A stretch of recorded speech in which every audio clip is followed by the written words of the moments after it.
Well, the first thing that came to mind, I think like a lot of youth can relate to, is like when parents in general constantly like criticize children, right? Not a lot of encouragement in it. Like let's say they're not doing very well in school or in something else, that there's only a lot of why isn't this better? Not what you're like. Let's say for me personally, my French isn't that, let's say, good.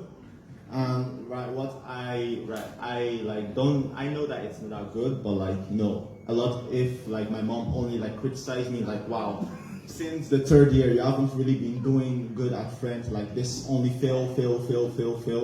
But like sometimes like my type of encouragement is like, see that 1.7 that you got for French, like that shows improvement, that I can do better.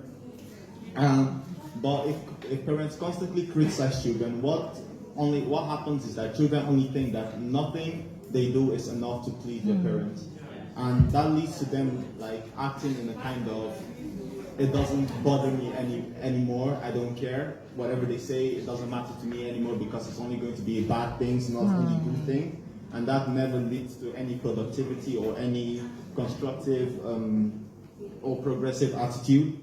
And that was on. And my second is anger.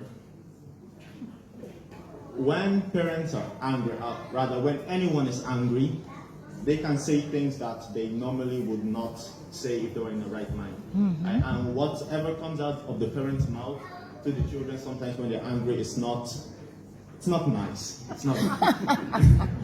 And that can make both the parent and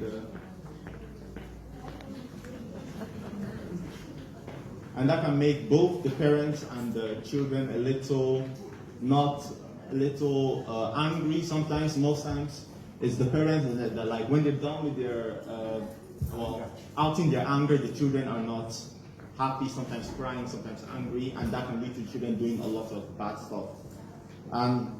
So if we like remember that we can like also, since that's also one of the fruits of the Holy Spirit, self-control, try to control the way we display our anger to children. I say that would be more of a how do I say it? That will lead to a more also productive attitude. They will now also learn to think before they do some things, right? And obviously there is the main, discipline, beating them.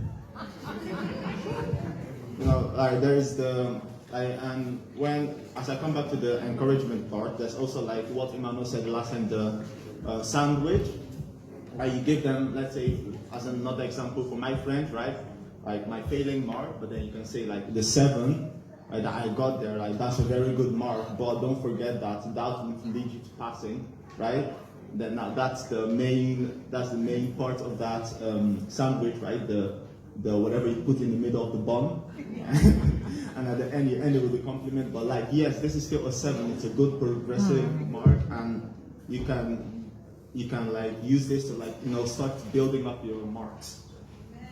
And to summarize it real quick, there's the constantly criticizing part, and that can also lead to children thinking that nothing can please them. But you can do that by encouraging them, like what I said, the sandwich. You can also, and there's also anger and harshness.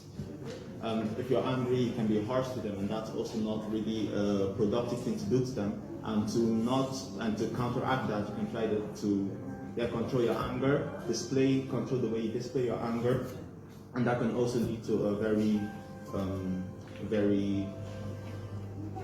that can help build them in the way of Christ.